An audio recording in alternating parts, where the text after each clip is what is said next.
Hello everyone, welcome to Screen Scream on Viola. It has been 7 months since I had the last episode. Oh my god, it has been so long. I just happened to have some work that I have to do for at least a week that I was too busy to record any episode, so I just took a rest. But I think I hadn't taken a rest that's so long before. But anyway, I'm back and I hope this time I can stay longer with you. But I had to admit that usually the first episode after a long rest, I prepare a lot of great contents for you to enjoy. But today, because I haven't watched any movies seriously recently, so today I will just have some chat with you and recommend some movies that you or maybe I can go watch during some weekends or whenever you're free. So let's start with the first new movie we're going to talk about today. Relay, a broker of lucrative payoffs between corrupt corporations and the individuals who threaten them breaks his own rules when a new client seeks his protection to stay alive. Channels, but there are unofficial ones. Who is he? Wow, the first new movie we're going to talk about today sounds exactly like a thrilling action movie. And yes, it's an action from Hollywood. But the thing is, it's not from Warner Brothers or Disney, Paramount, or any other big American companies. So it doesn't receive a lot of media coverage and you don't see its advertisement so much. But the reason why I want to recommend this movie to you is because it's directed by the director of Hell or High Water, David Mackenzie. I personally like Hell or High Water very much, although I went to watch it because of Chris Pine. I was amazed after I watched it. So it's directed by David Mackenzie, starred by Riz Ahmed, who played in the movie Venom, and we have Lily James and Sam Worthington from Avatar. As we heard in the introduction, the protagonist is a broker. He's a person who does things very cautiously. He always uses detailed and careful plans to hide his real identity. Through watching this movie, we will be able to see how the whistleblowers fight against big companies. When the whistleblowers have no supporters or being helpless, they can only contact the company through these brokers.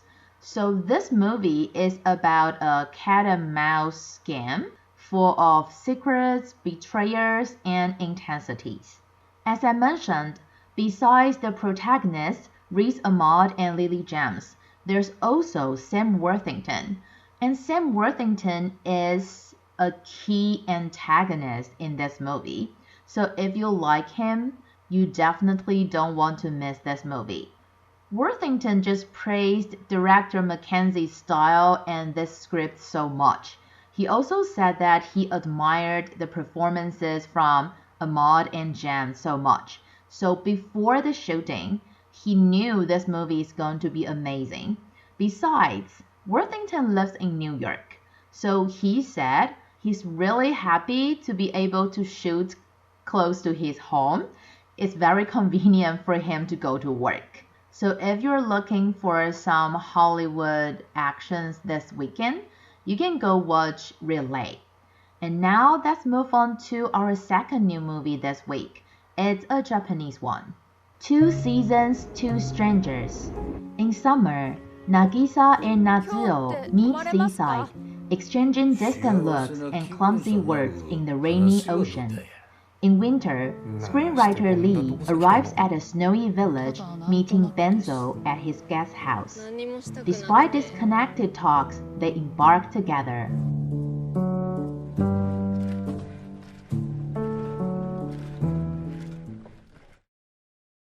Just from listening to the introduction, you can feel it's a Japanese movie.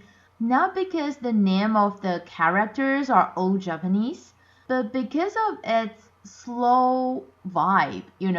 Japanese movies have this slow vibe that you get relaxed, but maybe as an audience, when you watch it, you really want to rush. Like, come on, tell me more, this is too slow. But at the same time, I kind of enjoy the slowness in Japanese movie. This movie is adapted from manga, and the director Miyake Sho said that the original author is somebody who really wants to express the authenticity through manga. Therefore, when he was shooting this movie, he was very courageous to challenge himself and tried his best to reach the authenticity of movie, trying to find a new possibility. Two Seasons, Two Strangers won the 2025 Pardo d'Oro at the Festival del Film Locarno. It's adapted from two short mangas and directed by the director of Small, Slow but Steady, Miyake Sho. I personally like Small, Slow but Steady pretty much. I remember it's adapted from a real story, and because it's sports related, it kind of fits my taste. And it's also a very touching story, so it's really worth watching.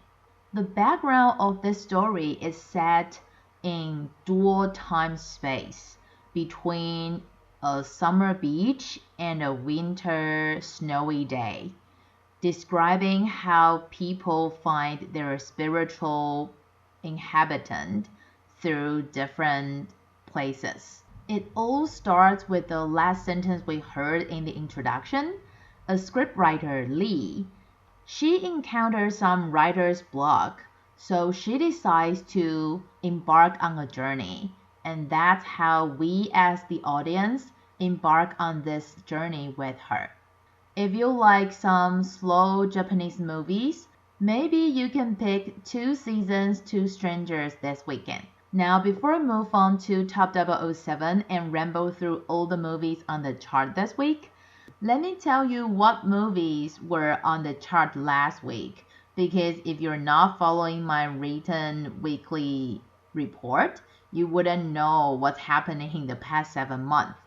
So top 3 was Now You See Me, Now You Don't. And top 2, Wicked for Good. And top 1 was Zootopia 2. They're all sequels. We can really see the script bottleneck in Hollywood. But anyway, let's listen to top 7 to top 4 this week. Top 6, Kokuho, The Running Man. It's the biggest show in the country. Bloodlust is our birthright! Top 5, Predator, Badlands. So this is your first hunt. Top 4, A Fun Tale. 你咩見到位？要帶我落遐倒去。 Okay, we have 2 top 6 this week, Kokuho and The Running Man. Kokuho is a Japanese movie. I really wanted to watch it, but I didn't have time. I think I really should find some time to watch it this week, in case it's out of the theater. It's a movie based on true story, and it's about a Japanese culture. The movie is really long, it's 3 hours, but everyone who watched it said, oh, you won't feel the time. So if you like Japanese culture, you can go watch Kokuho. The Running Man. I also wanted to watch this movie. Well, merely because of Glenn Powell, he's just so hot. But I didn't have time and it wasn't critically acclaimed. Well, it's not bad enough that I wouldn't want to see it. I still want to watch it. So if I have time, I would go watch The Running Man just for Glenn Powell. Top 5, Predator Badlands. This is an IP that Taiwanese people aren't that interested in, but it's a really good IP and it's really popular in North America, especially this sequel has been really good, critically acclaimed. So if you are interested in this IP or you just want to see some aliens fight, Predator Badlands would be the choice for you. Last but not least, top 4 of Foggy Tale. This is a Taiwanese movie. I also want to watch it. It won a lot of awards at the Golden Horse Award, ended in November, not a long time ago. And the setting of this movie is during martial law in Taiwan. So you can tell the story is pretty sad. But a lot of people said that you will be warmed by this movie. Of course, you would probably sob a little bit as well, but it's worth watching. Now let's move on to top 3 to top 1 and see what our winners are this week. Top 3. Everything that Now you see disappears me, reappears. now you don't. It is very good to be back. Come up, you're gonna be our helper. Okay. Top 2. Wicked for Good. There's no going back.